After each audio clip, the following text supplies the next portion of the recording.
नमस्कार दोस्तों। अक्सर हम लोग समाज में विभिन्न प्रकार के टाइटल्स की बहुत प्रकार के उपनामों की चर्चा देखते हैं, जैसे चतुर्वेदी हो गए, त्रिवेदी हो गए, द्विवेदी हो गए और द्विवेदी को ही कभी कभी हम लोग दुबे जी के नाम से भी जानते हैं। अगर आपके मन में कभी यह सवाल उत्पन्न होता है कि आखिर इन शब्दों के पीछे की कहानी क्या है, तो बताएं कि भाई ये जो शब्द निकले हुए हैं वो ऋग्वेदिक कालखंड से निकले हुए हैं। मोस्टली सनातन संस्कृति कह लीजिए या हिंदू संस्कृति कह लीजिए, उस संस्कृति की चार मुख्य किताबें हैं। ऋग्वेद हो गया, सामवेद हो गया, यजुर्वेद हो गया और अथर्ववेद हो गया। और इन्हीं चारों वेदों में से जिस व्यक्ति को चारों वेदों का ज्ञान होता है वो आदमी कहलाया चतुर्वेदी। जो आदमी तीन वेदों में जिसकी एक्सपर्टीज थी वो कहलाए त्रिवेदी। और जिस आदमी ने दो वेदों के ऊपर मास्टरी अचीव किया उसको हम लोग कहते हैं द्विवेदी या कभी कभी दुवेदी। एक वेदी कभी आप नहीं सुनते होंगे, बिकॉज एक वेदी एक तरीके से देखिए तो वो 25% मार्क्स ही हुआ। चार वेद उसमें से एक वेद के ऊपर आपकी मास्टरी है तो 25% ही हुआ। और सरकारी स्कूल में भी देखेंगे तो पासिंग मार्क्स 33% होता है। दैट मीन्स कम से कम दो वेदों के ऊपर आपकी मास्टरी होनी चाहिए। इन्हीं चीजों को अगर आप और भी डिटेल में जानना चाहते हैं तो जो नई वाली एनसीईआरटी है उसकी 6 क्लास की नई वाली हिस्ट्री की एनसीईआरटी का जो अध्याय नंबर 5 है, जिसमें लिखा हुआ है क्या बताती हैं हमें किताबें और कब्रें। और इसी चैप्टर को हम लोग आपके एग्जामिनेशन पर्सपेक्टिव से देख रहे होंगे कि कौन कौन से वो इंपॉर्टेंट फैक्टर्स हैं जो आपसे एग्जाम में पूछे जाते हैं। और हम लोग केवल उन्हीं चीजों की चर्चा कर रहे होंगे जो वास्तव में एग्जाम के लिए आपके इंपॉर्टेंट है। And this is the exact reason that we are not going to discuss these things. ठीक है, आइए अब देखते हैं क्या लिख रखा है। पहली चीज है कि भाई वेद कितने हैं टोटल संख्या में, तो वेदों की संख्या है 4। ऋग्वेद, सामवेद, यजुर्वेद और अथर्ववेद। ऐसा माना जाता है कि 1500 बीसी के आसपास, ठीक है, जो आर्यन लोग हैं वो छोटे छोटे झुंडों में भारतीय उपमहाद्वीप में आए। जैसे मैक्स मूलर का मानना है, जो मैक्स मूलर है उनका मानना है कि ये जो आर्यन लोग हैं वो भारत में आए हैं सेंट्रल एशिया से या मध्य एशिया से। याद रखना भी आसान है। देखिए मौ से मैक्स मूलर हो गए और मौ से ही आपको क्या हो गए, मौ से ही आपको फिर हो गए मध्य एशिया। ठीक है, वैसे ही बाल गंगाधर तिलक साहब का ऐसा मानना था कि ये जो आर्यन लोग हैं ये आर्कटिक या पोलर रीजन से आ रखे हैं। इस चीज को अपनी कॉपी में नोट डाउन करेंगे। और दयानंद सरस्वती साहब का मानना था कि ये जो तिब्बत वाला रीजन है, ठीक है, भारत और जिसके ऊपर अभी चाइना ने इलीगली ऑक्युपाई किया हुआ है, वहां कहीं से आर्यन लोग इस देश में आ रखे हैं।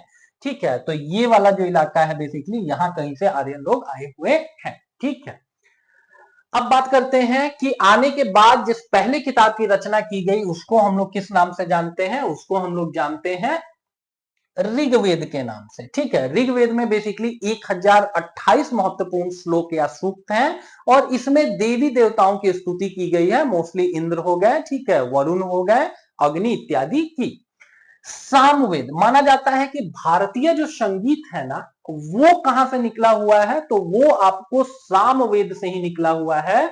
और यही कहीं से क्या हुआ है ना कि हम लोगों ने देवी देवताओं को प्रसन्न करने के क्रम में, देवी देवताओं को प्रसन्न करने के क्रम में उनकी रुचि के अनुरूप संगीत की धुनों की रचना की। आगे जाकर के म्यूजिक के ऊपर एक और किताब लिखी जाती है नाटक और संगीत के ऊपर, जो है नाट्यशास्त्र। और नाट्यशास्त्र को लिखा गया है भरत मुनि के द्वारा। ठीक है, तो एग्जाम में पूछे कि भाई पहली दो आरंभिक किताबें भारतीय संगीत के ऊपर कौन सी हैं, तो सामवेद है और सामवेद को फॉलो करता हुआ नाट्यशास्त्र है और नाट्यशास्त्र को लिखा गया है भरत मुनि के द्वारा। उसके अतिरिक्त यजुर्वेद, यजुर्वेद देखिए शब्द ये मिलता जुलता किससे लगेगा आपको, यजमान से मिलता जुलता लगेगा। और बेसिकली इसमें चर्चा की गई है कि देवी देवताओं को प्रसन्न करने के लिए विभिन्न यजमानों से किस प्रकार के अनुष्ठानों का संपादन करवाया जाए। अथर्ववेद, अथर्ववेद का लिटरल मीनिंग होता है डिवाइन मैजिक या पवित्र जादू। और इसमें बहुत सारे भूत प्रेतों को भगाने से संबंधित बहुत सारे अनुष्ठान, या आपके ऊपर अगर कोई अपवित्र आत्मा आ रखी है, बहुत सारी जड़ी बूटियों की भी यहीं पर चर्चा की गई है। अगला आप नोट डाउन करेंगे, ऋग्वेद की रचना एग्जाम में पूछते हैं कितने कालखंड पहले हुई है, तो 3500 साल पहले। अभी पिछले चैप्टर में हम लोगों ने बीसी और एडी का कॉन्सेप्ट समझा है, तो अगर 3500 साल पहले अगर कोई आपसे ईयर दे तो इसका मतलब कि 2000 ये हो गया आपको एडी का और 1500 बीसी का। तो इसी चीज को ऐसे भी कहा जा सकता है कि लगभग 1500 बीसी में ऋग्वेद की रचना की गई। ऋग्वेद में 1000 से ज्यादा प्रार्थनाएं हैं। प्रार्थनाएं किसको संबोधित की गई हैं? देवी देवताओं को। एग्जैक्ट नंबर आपसे एग्जाम में पूछ देते हैं 1028। ठीक है, ओवरऑल तरीके से देखिए तो 1028 यहां पर क्या आपको देखने को मिलेगा? प्रार्थनाएं देखने को मिलेगी।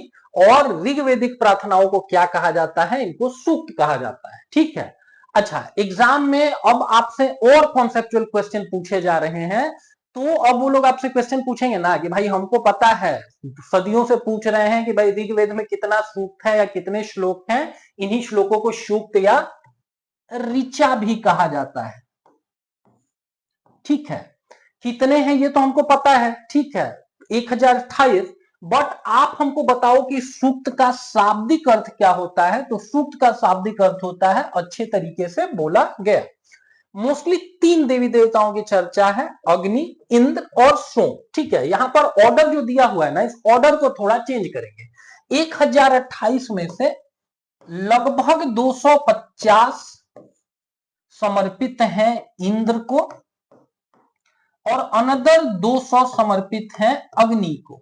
ठीक है, अब इसी से हम लोग ये कंक्लूड करते हैं कि ऋग्वेदिक कालखंड के जो सबसे इंपॉर्टेंट देवता रहे होंगे वो इंद्र रहे होंगे। आप कोई 3 घंटे की फिल्म देखने जाइए और 3 घंटे की फिल्म में जिसको भी 2 घंटे दिखाया जाता है, 2 घंटे 10 मिनट दिखाया जाता है, उसको हम लोग मानते हैं कि भाई यही आदमी मूवी में हीरो होगा। तो 1028 मिनट की अगर मूवी है ना, तो 250 मिनट को अकेले ऑक्यूपाई करके बैठे हुए इंद्र देवता, देवताओं के राजा, बारिश और तूफान के राजा। अग्नि को माना जाता है कि वो मध्यस्थ थे। मध्यस्थ थे किनके मध्य? तो देवताओं और देवताओं और व्यक्तियों के मध्य। ठीक है, सोम के बारे में देखिए क्या लिख रखा है। सोम एक पौधा होता है जिससे खास पेय बनाया जाता है। और ऋग्वेद का एग्जाम में पूछते हैं कि कौन सा मंडल, ऋग्वेद के जो चैप्टर्स होते हैं ना उनको मंडल कहा जाता है। और एग्जाम में पूछेंगे कि ऋग्वेद का कौन सा मंडल सोम देवता को समर्पित है, तो जो 9वां नंबर वाला आपको मंडल है ना, वही आपको बताना है कि भाई वो आपको सोम देवता को समर्पित है। अगला देखिए, आचार्य क्या करते थे ना, विद्यार्थियों को अक्षरों, शब्दों और वाक्यों में बांटकर सश्वर पाठ द्वारा कंठस्थ कराते थे। पहले किताबें नहीं होती थी। हम लोगों ने क्या बात किया है कि यूरोप में पुनर्जागरण या रिनेंसा शुरू हुआ है, तब वहां पर प्रिंटिंग प्रेस का इजाद हुआ है। और प्रिंटिंग प्रेस भारत में पहली बार 1556 ईस्वी में गोवा में, गोवा का भी कभी कभी कॉलेज पूछ देते हैं, सेंट पॉल कॉलेज में, सेंट पॉल कॉलेज में आपको पुर्तगाली मिशनरियों के द्वारा लेकर के आई गई। और सबसे पहली किताब जो प्रिंट कर दी गई है, अगर मिशनरी लोग करेंगे, ईसाइयों के जो पादरी लोग होते हैं वो लोग अगर प्रिंटिंग प्रेस लगाएंगे, तो बहुत ऑब्वियस चीज है कि वो बाइबल को ही सबसे पहली बार, जो होली बुक ऑफ बाइबल है क्रिश्चियंस के लिए, उसी किताब को सबसे पहली बार प्रिंट करेंगे।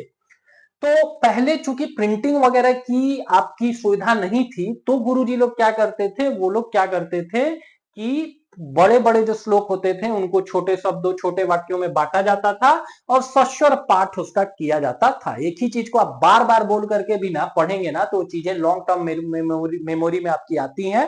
And this is the exact reason कि कहा जाता है कि याददाश्त अगर अच्छी करनी है तो ये भी एक अच्छा तरीका है।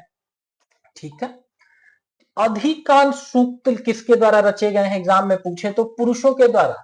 हालांकि महिलाओं ने भी कुछ सूक्तों की रचना की है। और जो महिलाएं आपको ऋग्वेदिक कालखंड में, जिन्होंने भी इन सारी चीजों को नोट डाउन कर लीजिएगा, नहीं किए हैं तो एक बार पॉज करके भी कर सकते हैं। जिन भी महिलाओं ने ऋग्वेदिक सूक्तों की रचना की है उनको क्या कहा जाता था? उनको ब्रह्मवादिनी कहा जाता था।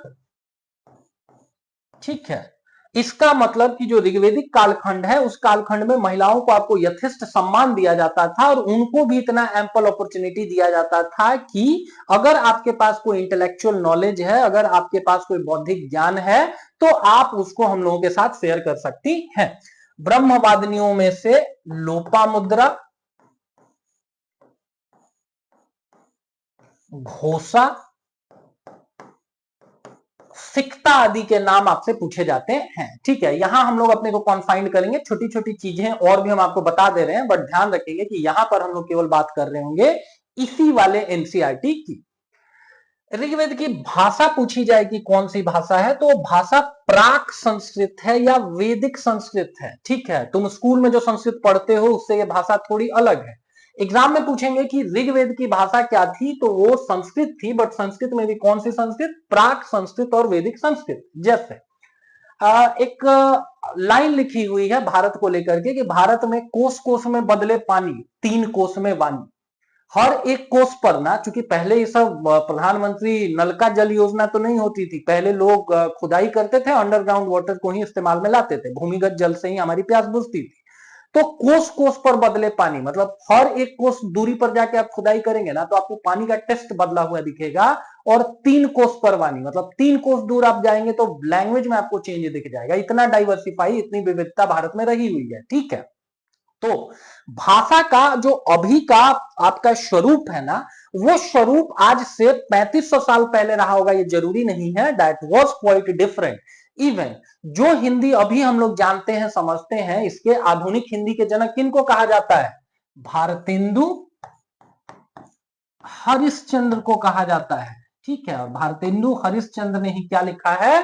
अंधेर नगरी लिख रखा है, भारत दुर्दशा लिख रखा है और सत्य हरिश्चंद्र लिख रखा है। ठीक है, इवन आप लोगों में से कोई अंग्रेजी मूवीज वगैरह अगर देखते होंगे ना, तो एक बार जा करके pirates of the Caribbean movie देखिए। पायरेट्स ऑफ द कैरेबियन में वो जो कैप्टन जैक स्पैरो है, वो यस नहीं बोलते हैं, वो आई बोलते हैं, आई कैप्टन। तो पहले का जो ओल्ड इंग्लिश वगैरह है उसमें आपको वर्ड आई दिखेगा यस की जगह। And this is the exact reason कि विलियम शेक्सपियर, यहां पर जीएस में पढ़ लेना अलग चीज है, लेकिन विलियम शेक्सपियर को जब आप वास्तव में पढ़ने जाएंगे ना तो उनकी अंग्रेजी समझना हमारे आपके लिए थोड़ा टफ होगा।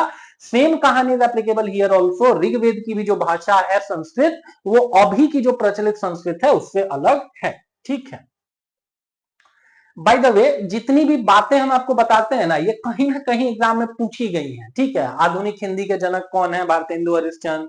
उन्होंने क्या लिख रखा है? ठीक है, तो ये सारी चीजें भी आपको जाननी चाहिए। ठीक है, हर चीज लिखवाया नहीं जा सकता है, इसीलिए कुछ ब्रह्म ज्ञान सुनेंगे भी। अगला देखिए, संस्कृत जो भाषा है ना वो भारोपीय भाषा परिवार का हिस्सा है। ठीक है, अभी थोड़ी देर पहले हम लोग क्या बात किए कि एक व्यक्ति है मैक्स मुलर। कहाँ के मैक्स मुलर थे? ये भी एग्जाम में पूछ देते हैं। जर्मनी के, जर्मन थे। और उनका मानना है कि सेंट्रल एशिया से ही बहुत सारे लोगों का प्रवास शुरू हुआ। और सेंट्रल एशिया मतलब समझना है कि ये वाला इलाका है, इसी वाले इलाके से कुछ लोग इंडिया के तरफ आए। ठीक है, ईरान पाकिस्तान होते हुए आए होंगे। ईरान में इसीलिए वहां की एक किताब है जिसको हम लोग बोलते हैं जेंद अवेस्ता। और जेंद अवेस्ता जो किताब है उसमें और ऋग्वेद में आपको बहुत सारी समानताएं देखने को मिलती हैं। और ऐसा क्यों है? बिकॉज आज के समय में ज्यादा कंक्लूसिव तरीके से माना जाता है कि सेंट्रल एशिया में कोई आपदा आई, कुछ लोग इधर गए, कुछ लोग इधर गए। ठीक है, वो गाना है ना, एक दिल के टुकड़े हजार हुए, कोई यहां गिरा कोई वहां गिरा। तो कोई एक आपदा आई, कुछ लोग इधर को आए, कुछ लोग उधर को चले गए। ठीक है, अच्छा, आप अपनी जगह बदल देने से जो मूलभूत शब्द हैं उनको नहीं भूल जाएंगे। ठीक है, कोई बिहारी आदमी आज जा करके महाराष्ट्र में रहे, तमिलनाडु में रहे, छठ माता की जय बोलना वो नहीं भूलेगा। और जैसे ही छठ आएगी भाई, उसके पास 20,000 होगा तो फ्लाइट से रिटर्न होने सोचेगा।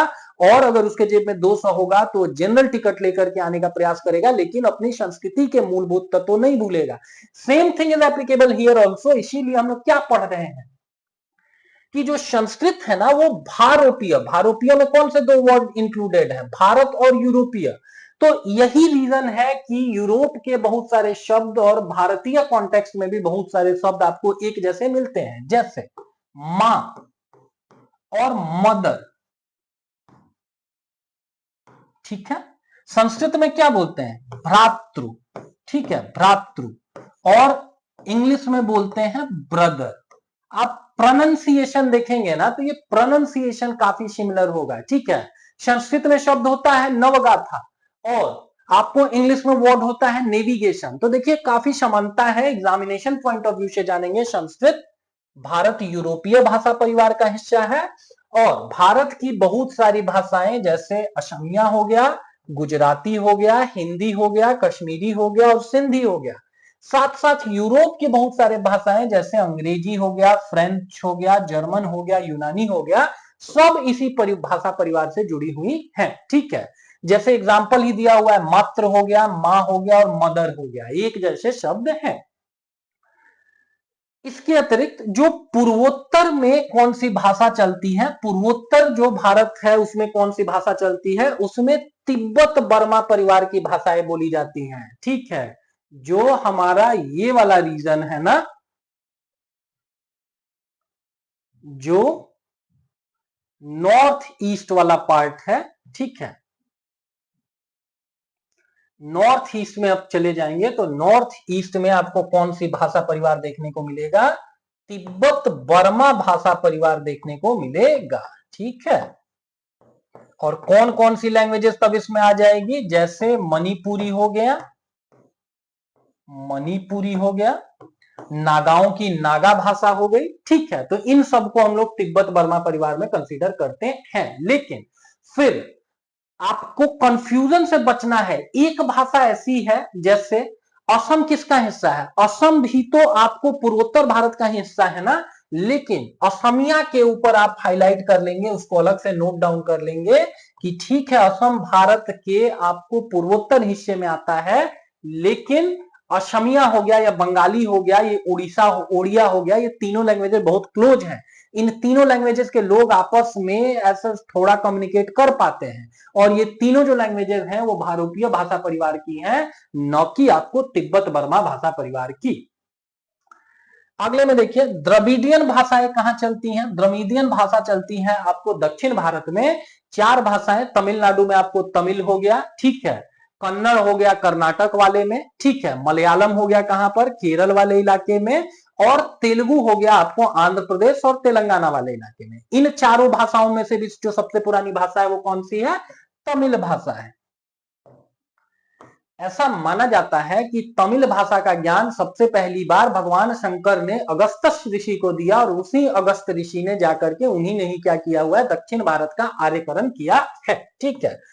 तो द्रविड़ भाषा परिवार की 4 भाषाएं हम लोगों ने देख ली और आपको मध्य भारत की जो बोलियां हैं, भाषाएं हैं, उनको हम लोग बोलते हैं ऑस्ट्रो एशियाटिक, ठीक है, ऑस्ट्रो एशियाटिक। अगला देखिए ऋग्वेद का उच्चारण किया जाता था, श्रवण किया जाता था, न कि पढ़ा जाता था। ये कैजुअल पढ़ने की चीज नहीं है, बल्कि इनको जो गुरुकुल होते थे वहां पर इनका उच्चारण और श्रवण कराया जाता था। रचना के कई सदियों बाद इसे पहली बार लिखा गया, ठीक है, इनको बाद में लिखा गया और लिखने के लिए उन्होंने पिछले वाली एनसीईआरटी में देख रखा है कि भुर्ज, ठीक है, भुर्ज की जो ये होती है, छाल होती है, उसको इस्तेमाल में लाया जाता था या ताड़ पत्रों को भी इस्तेमाल में लाया जाता था। पिछले वाले एनसीईआरटी का ही पिछले वाले चैप्टर का एक और पॉइंट रिवाइज करवा दें आपको कि लिखने की कला का विकास सबसे पहली बार कहां हुआ है? चीन में हुआ है। रेशम का भी इजाद माना जाता है चीन में हुआ है और सदियों तक उन लोगों ने क्या कर रखा है? इसको छुपा करके रखा है। अगले में देखिए क्या लिख रखा है। अगले में लिख रखा है कि ऋग्वेद के जो कुछ सूक्त हैं वो वार्तालाप के रूप में है। जैसे विश्वामित्र ऋषि की चर्चा की गई है।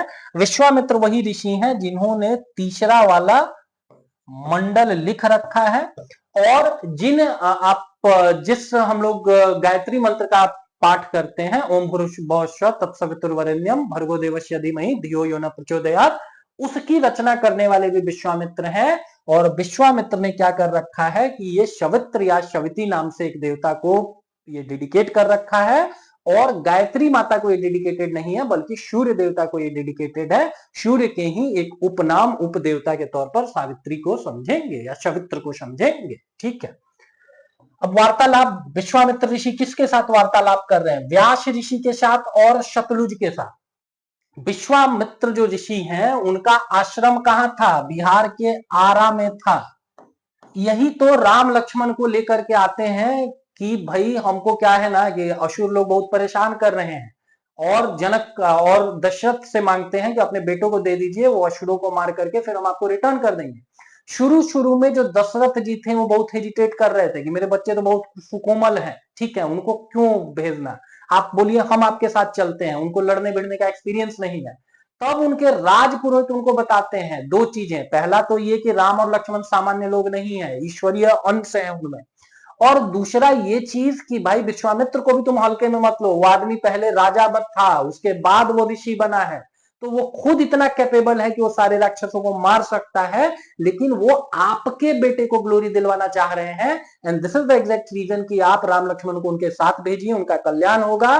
तब वो भगवान राम और लक्ष्मण को लेकर के आते हैं, आरा में उनका आश्रम था, वहीं पर ताड़का को मारते हैं, ठीक है, और आरा और बक्सर, सॉरी बक्सर में, ठीक है, बक्सर में, और बक्सर में ही वो मारते हैं किसको? तो अब वो मारते हैं आपको ताड़का को, और फिर वहीं से वो शादी ब्याह करने के लिए कहां को चले आते हैं? मिथिलांचल क्षेत्र में चले आते हैं, ठीक है, तो बक्सर नोट डाउन कर लेंगे। अगला देखिए कि भाई इनिशियली चीजें किस पर लिखी जाती थी? तो भुर्ज वृक्ष की छाल पर लिखी जाती थी, और भुर्ज वृक्ष आपको कहां मिलता है? तो कश्मीर में मिलता है, ठीक है। नदियों और विश्वामित्र का संवाद देख सकते हैं, ठीक है, व्यास और सतलुज नदियों से विश्वामित्र जो है वो क्या कर रहे हैं? वो चैट कर रहे हैं, वो वार्तालाप कर रहे हैं, ठीक है। अगला देखिए, ऋग्वेद की प्रार्थनाओं में अन्य दूसरी नदियों, खासकर सरस्वती, सिंधु और उसकी सहायक नदियों का भी मेंशनिंग मिलता है। और बार बार पूछे जाने वाला फैक्ट कि गंगा और यमुना का उल्लेख कितनी बार हुआ है? तो सिर्फ एक बार ऋग्वेद में हुआ है, ठीक है। बता सकते हैं क्यों ऐसा? देखिए, थोड़ी देर पहले हम लोग क्या बात कर रहे थे कि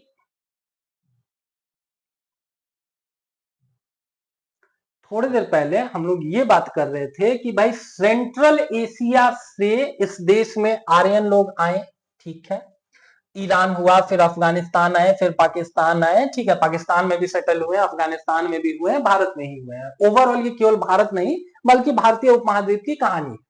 अब इंडिया के मैप पे आप पाएंगे ना, तो जब आप ऊपर से नीचे को आ रहे होंगे, ठीक है, तो आप सोच करके देखिए कि पहले आपका सामना किस नदी से होगा? सिंधु और उसकी सहायक नदियों से होगा, न कि गंगा और यमुना से होगा। अगर इस डायरेक्शन में आप आ रहे हैं, अगर आप नॉर्थ वेस्टर्न फ्रंट से इंडिया में एंटर कर रहे हैं, नॉर्दर्न फ्रंट से एंटर कर रहे हैं, तो जिस नदी तंत्र से आपका सामना होगा वो सिंधु है। और यही रीजन है कि हम लोग ने बात किया कि ऋग्वेद सबसे पहले लिखा गया है। उत्तर वैदिक कालखंड में जाकर के जो आर्यन लोग हैं वो गंगा यमुना दोआब में सेटल होते हैं, और ऑब्वियस सी चीज है कि जिस चीज को हम देखे नहीं है उसको अभी हम लिख भी नहीं रहे होंगे, ठीक है। तो बार बार पूछते हैं कि भाई सबसे जो है ज्यादा किसकी चर्चा की गई है? सरस्वती नदी तमा, सिंधु और उसकी सहायक नदियों की चर्चा की गई है, लेकिन गंगा और यमुना आज के समय में नॉर्थ इंडिया की लाइफ लाइन कही जाती है माता गंगा, उनका रेफरेंस बस एक बार हुआ है, ठीक है।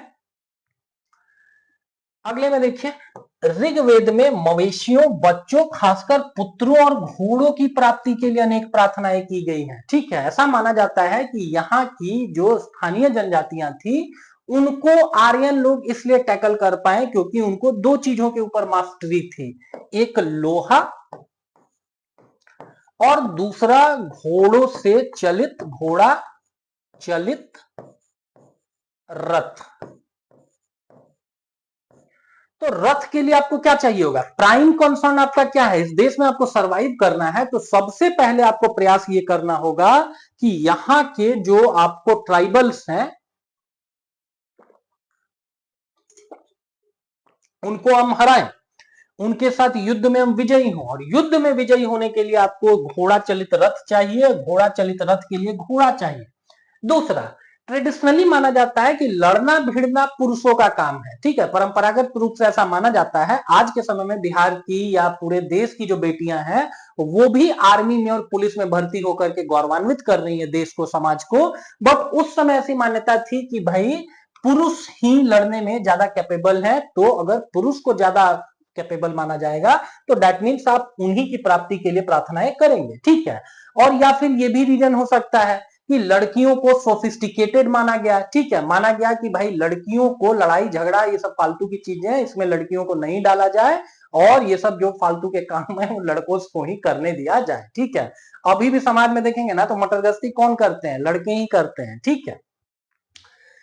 तो ऋग्वेद में, अच्छा, उस समय धन का जो स्रोत था वो आपकी गाय थी, आपका पशुधन था। उस समय सोना चांदी ये सब प्रीशियस चीजें नहीं थी। सोना चांदी तो प्रीशियस हुआ है 6th सेंचुरी बीसी में, जब महाजनपद कालखंड में महाजनपद का राइज होता है और आहत सिक्कों का प्रचलन बढ़ता है। तो जब तक सिक्के नहीं तब तक आपको प्रीशियस मेटल का कॉन्सेप्ट नहीं, और तब जितनी प्रार्थनाएं हैं वो की गई हैं मवेशियों के लिए, पुत्रों के लिए, ताकि वो लड़ भिड़ सके, और घोड़े ताकि उनको रथों में जोता जा सके। लड़ाइयां जमीन के लिए भी लड़ी जाती थी जहां अच्छे चारागाह हो और जहां पर जौ जैसी जल्दी तैयार हो सकने वाली फसलों को उपजाया जा सके। लड़ाइयां देखिए, आप पशुधन लेकर के चलेंगे ना तो अभी के समय में भी देखेंगे ना कि जो खाना बदोश लोग होते हैं, जो बंजारे लोग होते हैं, उनका टेंट आप देखेंगे कि आपके मोहल्ले में एक जगह गड़ा हुआ है, और 10 दिनों के बाद जैसे ही आपके इलाके की हरियाली खत्म हुई उनका टेंट निकल गया। तो अगर आप मवेशियों को साथ लेकर के चल रहे हैं जिससे आपको दूध मिल रहा है, तो आप उनके खान पान को लेकर के भी कंसर्न होंगे, और उनका खान पान मतलब उनके लिए अच्छे चारागाह हो। इसके अतिरिक्त थोड़ा खेती भी हम लोगों ने शुरू कर दिया था, और वैसे ही फसलों को हम लोग प्रायोरिटाइज करते थे जो जल्दी उग सके, जैसे कि जौ। और यही रीजन है कि और पहले के इतिहास में हम लोगों ने पढ़ रखा है कि भारतीय उपमहाद्वीप में एक साइट है मेहरगढ़। मेहरगढ़ कहाँ है, पाकिस्तान में। वहीं से हमको गेहूं और जौ के आरंभिक आपको कृषि के उदाहरण मिलते हैं। कुछ लड़ाइयां पानी के स्रोतों और लोगों को बंदी बनाने के लिए भी लड़ी जाती थी, जिनको बाद में दास बना लिया गया, ठीक है। आगे जाकर के यहीं से आपको वर्ण व्यवस्था भी इवॉल्व करता है। युद्ध में जीते गए धन का कुछ भाग सरदार अपने पास रख लेते थे और कुछ हिस्सा पुरोहित को दे दिया जाता था। शेष धन आम लोगों में बांट दिया जाता था। हमेशा एग्जाम में पूछते हैं कि राजा का जो पोस्ट है क्या वो ऋग्वेदिक कालखंड में वंशानुगत था, क्या राजा बहुत ज्यादा पावरफुल था? वो बहुत पावरफुल नहीं था, नहीं उसका पोस्ट वंशानुगत होता था। कबीले का जो सबसे योग्य व्यक्ति होता था वही राजा बनता था। और हमको लगता है कि भारतीय राजनीति में इस चीज को अभी अगर आप लेकर के आएंगे ना तो वंशवाद वाली जो राजनीति है वो कंप्लीटली खत्म हो जाएगी। बिकॉज ये अपने आप में एक अच्छी चीज है कि उस समय मान लीजिए लड़ना भिड़ना ही बहुत अच्छा आपका गुण माना जा रहा है, तो उस गुण के अनुसार ही जो सबसे योग्य व्यक्ति है वही आपके कबीले को, आपके समाज को चला रहा है। और चूंकि आप सुप्रीम पावरफुल नहीं है, आप अपने समाज से अलग नहीं है। आज के नेता तो मानते हैं कि भाई हम समाज के ऊपर हैं, समाज मतलब मेरे जूते के नोक पे रखा हुआ है। लेकिन उस समय होता था कि भाई युद्ध में जीते गए धन का कुछ भाग आप अपने पास रख दीजिए, कुछ भाग ब्राह्मण को दे दीजिए ताकि उनका भी जीवन यापन हो, और उसी में से कुछ वो देवताओं को भी अर्पित करें, और शेष धन आम लोगों में बांट दिया जाता था। तो इस राम कहानी से क्या निकल करके आया? यही निकल करके आया कि राजा कोई बहुत ज्यादा इंफ्लुएंशियल नहीं था, नहीं उसका पोस्ट वंशानुगत था। वही लिख रखा है कि कुछ धन यज्ञ करने के लिए भी प्रयुक्त हो जाता था। कभी कभी जानवरों की भी आहुति दे दी जाती थी। यूजुअली घी अनाज को ही प्रीफर किया जाता था, ठीक है।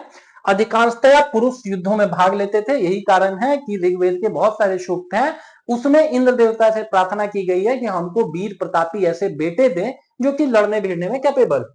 कोई स्थायी सेना नहीं रखते थे, ठीक है। लड़ाई लगा, हम एक कबीले के हैं, दूसरे कबीले से लड़ाई लगा, ग्रुप में ही अपने ही कबीले में जो 10-20 मुस्टंडे टाइप से लोग हैं, मोटे ताजे खाते पीते लोग हैं, उन्हीं को हम लोग कहते थे कि चलो आज तुम्हारा चर्बी कम करवा के आते हैं। या तो लड़ भिड़ के जीतोगे तो उसमें पसीना निकलेगा, उसमें तुम्हारा चर्बी कम होगा, और नहीं तो कहीं शहीद हो गया तब तो परमानेंट आपका चर्बी कम हो जाएगा, ठीक है। तो इस चीज को ध्यान देंगे कि वो वंशानुगत पोस्ट नहीं होता था, कोई बहुत पावरफुल पोस्ट नहीं होता था, और राजा अपने साथ अस्थायी सेना भी नहीं रखता था। बिकॉज अस्थायी सेना रखना मतलब उसके भरण पोषण के लिए आपको सैलरी देना होगा, और उस समय सैलरी वगैरह का कॉन्सेप्ट अभी इवॉल्व नहीं किया था। अगले में आ जाइए, देखिए क्या लिख रखा है। राजा न तो बड़ी राजधानियों में रहते थे, न तो बड़े महलों में रहते थे। इनके पास न तो स्थायी सेना होती थी, न ही ये कर वसूल कर पाते थे। और राजा की मृत्यु के बाद उसका बेटा अपने आप राजा नहीं बन जाता था।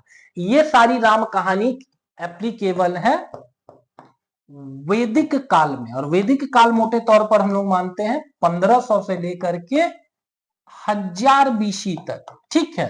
और जो उत्तर वैदिक कालखंड है वो है लगभग 1000 बीसी से लेकर के 600 बीसी तक। 600 बीसी के बाद इस देश में महाजनपद का एरा शुरू हो जाता है। और ये भी आप ध्यान रखेंगे कि ये जो भी राम कहानी लिखी गई है कि 9 बड़ी राजधानियां, न बड़े महल, न स्थायी सेना और न राजा का बेटा स्वतः राजा, ये सारी चीजें एप्लीकेबल हैं आपको वैदिक युग में, विच इज 1500 से लेकर 1000 बीसी।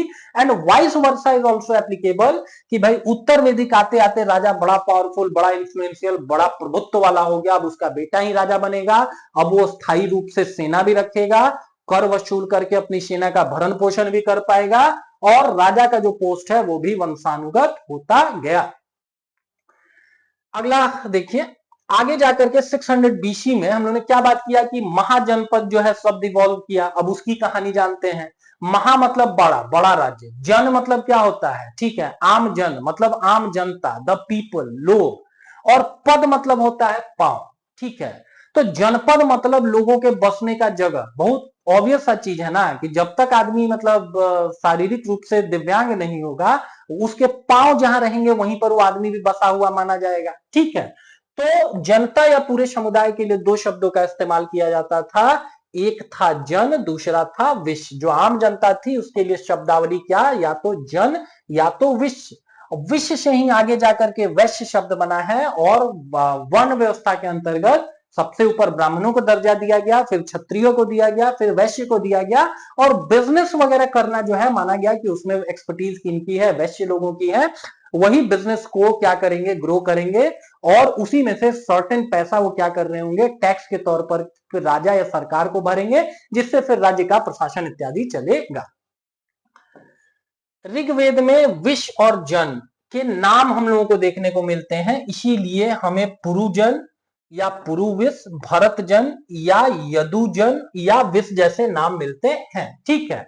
अब जैसे पुरुवंश का हम लोगों को नाम पता है पुराणों में, ठीक है। यहां देखिए भरतजन, हम लोगों ने बार बार बात किया हुआ है कि कोई देवी शकुंतला थी, उनका दुष्यंत के साथ प्रेम कहानी, उसी से राजा भरत का जन्म, और राजा भरत के नाम पर ही ये देश भारत और हम लोग भरतवंशी।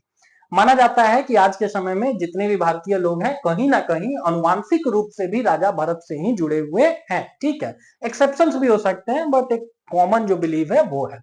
यदुजन, आप यादव कम्युनिटी के लोगों को देखेंगे ना, वो बहुत प्राइडली बोलेंगे, बहुत गर्व के साथ बोलेंगे कि हम भगवान कृष्ण के वंशज हैं, ठीक है। तो यदुर्वंशी किस चीज को इंडिकेट कर रहा है, ये वही भगवान कृष्ण की तरफ इंडिकेट कर रहा है। वेदों पुराणों में आपको ये वर्ड भी देखने को मिलेगा, यदुर्वंशी, ठीक है। गांधारी ने क्या श्राप दिया था, गांधारी ने यही श्राप तो दिया था ना कि कृष्ण तुम चाहते तो तुम रोक सकते थे इस महाभारत जैसी विभीषिका को, तुमने रोका नहीं। इसीलिए जैसे मैं अपने पुत्रों को मरते हुए देख रही हूं, वैसे ही तुम भी यदुर वंश का नाश होते हुए देखोगे।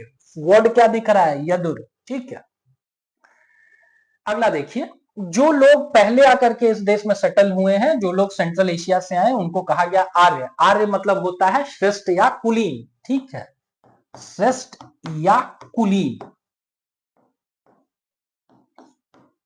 अच्छे कुल का, अच्छे फैमिली का। अपने विरोधियों को ये दास या दस्यु कहते थे, ठीक है। दो शब्द है, एक शब्द है दास, एक शब्द है दस्यु। दस्यु आज के समय में हम लोग क्या जानते हैं कि जो चंबल का इलाका है, जो बीहड़ है, जो बैडलैंड टोपोलॉजी है, वहां पर दस्यु रहते हैं, मतलब डकैत। और एक हुआ दास। अब आप इस कहानी को ऐसे समझिए कि यहां आने के बाद आर्यन लोगों का यहां की जनजातियों के साथ लड़ाई झगड़ा हुआ होगा, अंतोगत्वा वो जीते। जिन लोगों को उन्होंने कॉन्कर कर लिया, जिनको हरा लिया कंप्लीटली, जिन लोगों ने उनकी अधीनता स्वीकार कर ली, उनको दास कहा गया। और जो उनके ही समान प्रतापी लोग थे, जो लड़ भिड़ रहे थे उनसे वेरियस फ्रंट पर, तो जिसको आप इजिली नहीं हरा पाते हैं उसको कम से कम कुछ बिटर बोलते हैं। और यही रीजन है कि तब जो लड़ने भिड़ने में कैपेबल लोग थे उनको दस्यु कह दिया गया, जो आपके अगेंस्ट फाइट कर रहे हैं। यही रीजन है कि पुरानी वाली एनसीईआरटी पढ़ेंगे ना, तो उसमें आप देखेंगे कि दस्यु हंता का आपको एग्जांपल मिलेगा। ऋग्वेदिक कालखंड में, लेकिन दास हंता का नहीं। दास हंता का इसलिए नहीं क्योंकि उसने स्वेच्छा से आपकी अधीनता स्वीकार कर ली, या वो हार करके अपनी अधीनता उसने स्वीकार कर ली, लेकिन दस्यु आपसे आखिर तक लड़ रहा है। बाद के समय में दास शब्द का मतलब गुलाम हो गया। वही फिर जो हम लोगों ने बात किया कि भाई जिसको आप जीत लेंगे, जो आपकी अधीनता स्वीकार कर लिया है, उसको आप विभिन्न उत्पादक गतिविधियों में लगा देंगे। ठीक है, अब देखिए लास्ट चैप्टर में भी हम लोगों ने बात किया कि महापाषाण कब्रें कहां देखने को मिलती हैं। दक्कन में देखने को मिलती है, दक्षिण भारत में देखने को मिलती हैं, उत्तर पूर्वी भारत में भी देखने को मिलती है, और इवन कश्मीर में भी देखने को मिलती है। ये प्रथा कब शुरू हुई है? 3000 साल। बड़े बड़े महापाषाण या मेगालिथ हमेशा हिंदी ही मत पढ़िए। कभी कभी हो सकता है कि मेगालिथ जो अंग्रेजी का वर्ड है उसी को देवनागरी में वो लोग ऐसे लिख देंगे कि मेगालिथ कहां पाए जाते हैं, तो मोस्टली पाए जाते हैं दक्षिण भारत में। इसके अतिरिक्त उत्तरी पूर्व भारत और कश्मीर में भी इनका आपको उदाहरण देखने को मिलता है। ठीक है, बेसिकली यहां पर वही लिख रखा है। और इसके अतिरिक्त जो बातें हम लोगों ने पिछले एनसीईआरटी में भी की हुई हैं कि मृतकों को जब दफनाया जाता था तो उनके साथ आम यूज की कुछ कुछ चीजों को भी दफना दिया जाता था, जैसे मिट्टी के बर्तन इत्यादि। ठीक है, उसके अतिरिक्त एनसीईआरटी ने कुछ क्वेश्चन पूछ रखा है, तो उस क्वेश्चन के ऊपर जरूर ध्यान देंगे। जो हड़प्पा सभ्यता थी ना, उसको कांस्य युगीन सभ्यता कहा जाता है या ब्रॉन्ज एज सिविलाइजेशन कहा जाता है। और लोहे के यूज में एक्सपर्टीज किनकी थी? तो लोहे के यूज में एक्सपर्टीज आर्यंस की थी, आर्य लोगों की थी। इसीलिए मोटे तौर पर कहा जा सकता है कि हड़प्पा के शहरों में लोहे का प्रयोग नहीं होता था या कम होता था। कोई सब्सटेंशियल आपको एविडेंस नहीं मिले हैं जिनके आधार पर हम बोल सके कि बड़े पैमाने पर लोहे का इस्तेमाल किया जाता था। कभी कभी महापाषाणों में एक से अधिक कंकाल भी मिले हुए हैं। इसका सिंपली मतलब है कि कई बार 4-5 लोगों को ही एक कब्र में आपको क्या कर दिया जाता था? निपटा दिया जाता था। ठीक है, जैसे लोथल एक साइट है हड़प्पा सभ्यता का। इन लोगों का क्या था? वो बंदरगाह या पोर्ट भी था। और यहां पर आपको एग्जाम्पल देखने को मिलते हैं किस चीज के? तो युग्म समाधान। सौ मतलब मुर्दा, समाधान मतलब उसको दफनाना, और युग मतलब पेयर, पेयर में दफना दिया गया है। याद रखना बहुत आसान है। लोथल मतलब क्या है? लोथल इनका पोर्ट था। लो मतलब नीचे, थल मतलब क्या? जमीन। जहां जमीन नीचे होगी वहां पानी भरेगा, पानी भरेगा तो पोर्ट होगा। ठीक है, और पोर्ट है तो वहां पर दफनाने उफनाने के लिए पानी भरा हुआ हर जगह। कहां पर अब ज्यादा जगह ढूंढ करके लाएंगे लोगों को दफनाने के लिए? तो दो दो लोगों को क्या किया जा रहा है? फिर एक ही कब्र में निपटा दिया जा रहा है। ठीक, अगला इनाम गांव को आपको ढूंढने कहा जा रहा है। कहां पर ये है? पुणे के पास है या महाराष्ट्र के पास है?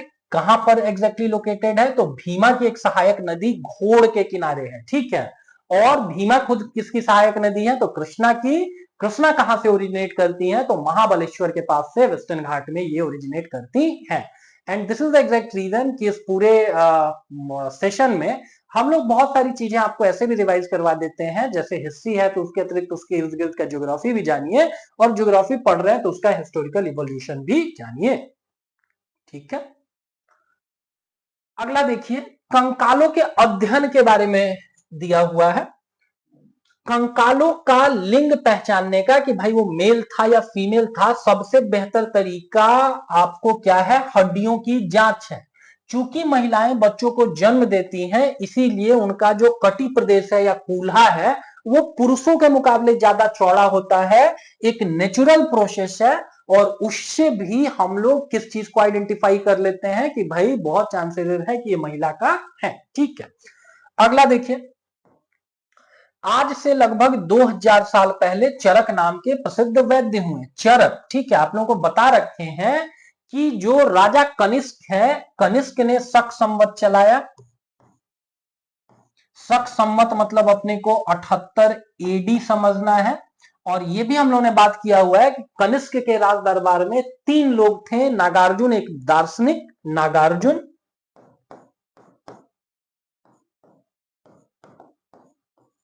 नागार्जुन जो कि फिलोसफर थे, दार्शनिक थे। उसके अतिरिक्त और किनका नाम हम लोगों ने पढ़ा हुआ है? अश्वघोष का नाम पढ़ा हुआ है। जो बुद्ध चरित्र लिखते हैं, और इसके अतिरिक्त चरक का नाम जानेंगे। और चरक क्या थे? वो अपने समय के विख्यात वैद्य थे। ठीक है, चरक हो गए, सुश्रुत हो गए, धन्वंतरी हो गए, जीवक हो गए, ये चार प्राचीन काल के भारत के आपको प्रसिद्ध वैद्य थे। ठीक है, याद ऐसे रख सकते हैं कि कनिष्क के राज दरबार में NAC थे। ठीक है, नाच थे। कौन से लोग हैं ये? ठीक है, ये नागार्जुन हो गए, अश्वघोष हो गए, चरक हो गए। चरक ने ही एक किताब लिखी हुई है, चरक संहिता। ठीक है, सुश्रुत ने लिखा है सुश्रुत संहिता, और चरक ने लिख रखा है चरक संहिता। ठीक है, और सुश्रुत को माना जाता है सर्जरी का फादर, और चरक को हम लोग जानते हैं कि इन्होंने ही मनुष्य के शरीर में 360 हड्डियां बताई हैं। आज के समय में आप लोगों को पता होगा कि हड्डियों की गणना हम लोग 206 मानते हैं, 206 मानते हैं। और इन्होंने इतना ज्यादा इसलिए बताया है बिकॉज संभवतः इन्होंने क्या किया हुआ है ना, कि संभवतः इन्होंने दांत वगैरह की भी जो हड्डियां हैं उनको भी कंसीडर कर लिया है। आज के समय में पूछेंगे, अगर बायोलॉजी में क्वेश्चन पूछ दिया गया कि प्रेजेंटली हम लोग कितनी हड्डियों को कंसीडर करते हैं, तो 206 को। और चरक ने अपनी गिनती में दांत इत्यादि को भी जोड़ लिया, और यही कारण है कि भाई जो जोड़ वगैरह है और कार्टिलेज को भी जोड़ दिया, इसीलिए संख्या 360 के आसपास पहुंच गई है। इनाम गांव हम लोग ने देखा ही, दक्कन या महाराष्ट्र। पुरातत्वविदों को क्या मिला है? गेहूं तथा जौ की खेती और चावलों की हड्डियां आपको मिली हुई हैं। ठीक है, इस चीज को ध्यान में रखेंगे। अगला चीन के बारे में जानेंगे कि आज से लगभग 3500 साल पहले यहां लेखन की कला के सबसे पुराने उदाहरण पाए जाते हैं। माना जाता है कि लिखने की कला का विकास चीन में हुआ, और चीन की अपनी लिपि है ना, जैसे अल्फाबेट्स अंग्रेजी में 26 है ना, हिंदी में किसी किताब में आपको 47 मिलेंगे, किसी में 52 भी मिलेंगे। चाइनीज का जो बेसिक स्क्रिप्ट है उसमें 400 प्लस आपको क्या है? सिंबल्स है, आपको साउंड्स है। इसीलिए चाइना में एक मुहावरा चलता है कि जो चीनी भाषा सीखे ना विदेशी, समझिए वो आपका सबसे बड़ा आपका वो दुश्मन आदमी है। क्यों आपका सबसे बड़ा दुश्मन आदमी है? बिकॉज वो क्या प्रयास कर रहा है? वो आपकी इतनी टफ भाषा भी सीख रहा है। दैट मीन्स आपका कोई इंटरनल इंफॉर्मेशन वो क्या करना चाहता है? निकालना चाहता है। ठीक है, तो ये चीजें इस चैप्टर में दी हुई हैं। ठीक है, सुक्त मतलब क्या होता है? अच्छी तरीके से बोला गया। ठीक है, रथ कहां इस्तेमाल में लाए जाते थे? युद्धों में इस्तेमाल में लाए जाते थे। दास मतलब गुलाम हो गए। महापाषाण मतलब कब्रें जो कि सजा करके पत्थर रख दिए जाते थे। बच गया यज्ञ, यज्ञ मतलब अपने को अनुष्ठान समझना है। ठीक है, ये भी देखेंगे। वेदों की रचना लगभग 3500 साल पहले, महापाषाण 3000 साल पहले, इनाम गांव में कृषि का विकास 3600 साल पहले, और चरक लगभग 2000 साल पहले आपको एग्जिस्ट करते थे। तो वी आर क्वाइट होपफुल कि ये सेशन आपको न सिर्फ हम लोगों ने इस एनसीईआरटी में दी गई इंपॉर्टेंट चीजों को बताया, बट साथ साथ हमारा प्रयास ये है कि थोड़ा अगल बगल की चीजों को भी जाने। नई वाली एनसीईआरटीज को जब आप पुरानी वाली एनसीईआरटीज के साथ मैच करके पढ़ेंगे, तो हिस्ट्री वाला जो क्वेश्चन है उसमें आप 100% स्कोर कर सकते हैं, या 95% स्कोर तो बहुत इजीली कर सकते हैं। It's our strong belief. और आपको अगर हमारा ये प्रयास अच्छा लगा तो इट्स हम्बल रिक्वेस्ट कि हमारे मोटिवेशन के लिए इस चैनल को आप लाइक, शेयर और सब्सक्राइब कर देंगे। और ये जो आखिरी वाला प्रोसेस है इसको प्लीज मत भूलिएगा। आपका एक लाइक, एक शेयर हमारे लिए बहुत मायने रखेगा। We appreciate it a lot. Thank you.